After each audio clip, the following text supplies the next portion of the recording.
Alright guys, what I'm going to do is go over my custom tactics. It's something that some people have requested, and I'll just go over my custom tactics and why I've got them the way I have.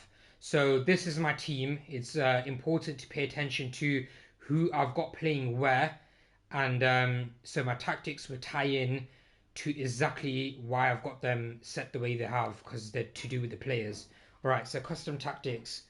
First up, I've got pressure on heavy touch. The reason I do this is anytime people feel like they want to pass around in their defensive area or keep passing to the goalkeeper, my players will trigger runs to go and press. And at the same time, when I use team press with pressure on heavy touch, it makes the team quite aggressive. Next up, I've got the width on 45. Some people like to play on 50. Some people like to make it really narrow, but I choose to just have it narrower than the average 50. This is because I back my defensive ability on the outside of the pitch. I let them have the outside. I back myself, covering the through balls, covering the chip through balls, keeping it nice and compact between the defenders. So taking 5 off makes it quite compact, and we're happy giving them the outside. I can defend against that. The depth we choose to have it quite high up the pitch, so this isn't the gap between the players, the defense to mid, the mid to strike.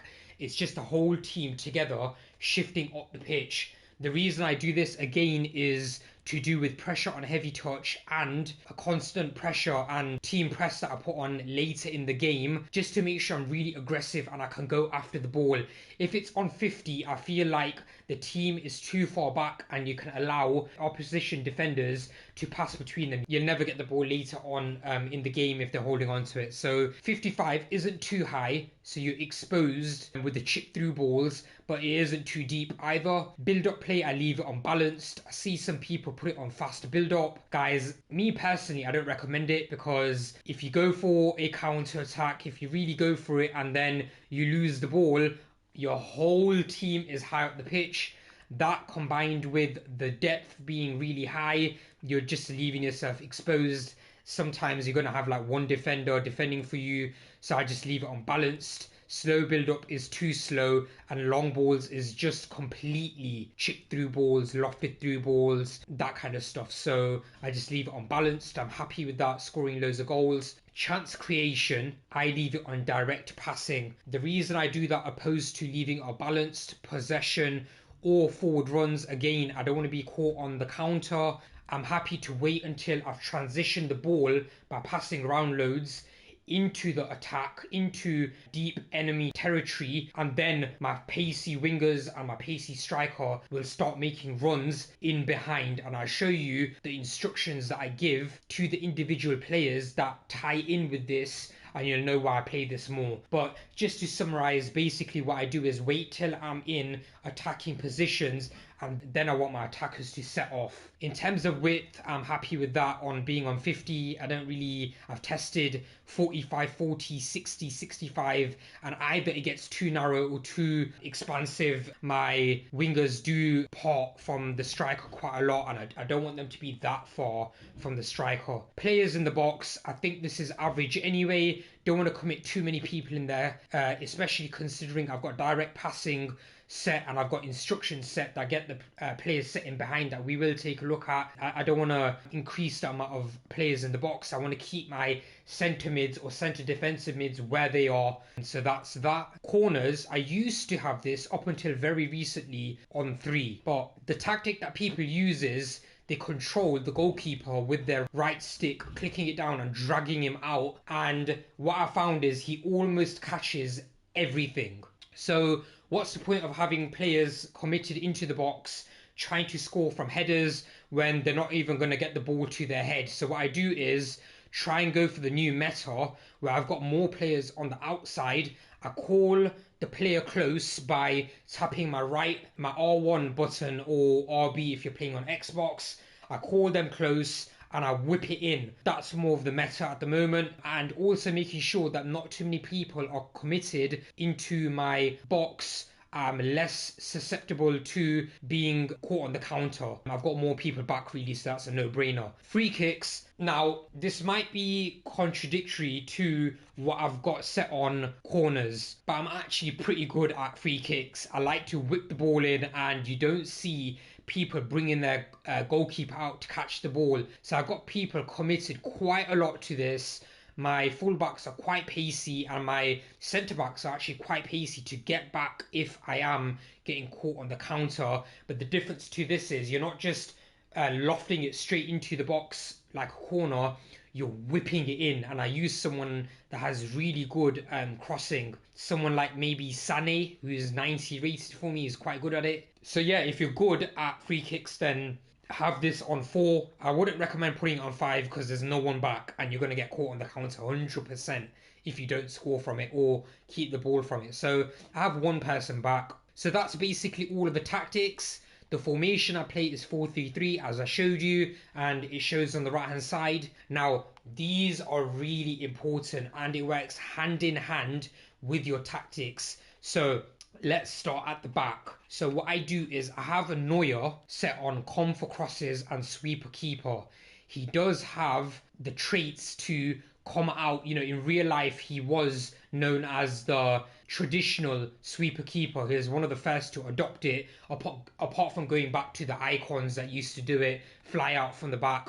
So we've got comfort crosses and sweeper keeper. We really want him rushing out. Next up, we've got the back line. Both centre backs are just set on default. We want them staying back. We don't really want them joining the attack. Interceptions aren't really aggressive. We want them staying exactly where they are. Same with Mbabu and Schulz. Both of them are quite pacey. We've got them staying back. If I want them to run forward and I've got maybe the ball with my centre backs, my centre mid, I trigger the run. I use R1 to trigger the runs. If I want to get them forward, that's what I'll do, but I want you to do your job and stay back. That's the same with intercepting, all that sort of stuff overlapping. We've got that all on default. The back line does its job. Now, next up, we've got both centre backs. We've got both of them covering centre. Defensive positioning, we want them covering center. Now this ties in with my tactics. If you remember, I give the opposition the chance to attack me on the outside. I'm giving nothing away by having the width set on expansive. We're just keeping it nice and compact.